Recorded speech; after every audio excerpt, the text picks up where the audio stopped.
আসসালামু আলাইকুম deer job seeker. চলুন আমরা ইনপুট ডিভাইস এবং আউটপুট ডিভাইস নিয়ে পড়াশোনা করি।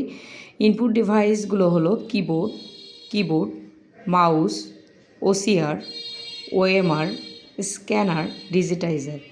Keyboard, mouse, OCR, OMR, scanner, digitiser. Output ডিভাইসগুলো হলো printer, projector, monitor, speaker, headphone. Output ডিভাইসগুলো হলো printer, projector, monitor, speaker, headphone. Computer function কি রয়েছে 12টি। F1 থেকে F12 পর্যন্ত যে কিগুলো রয়েছে এগুলো ফাংশন কি।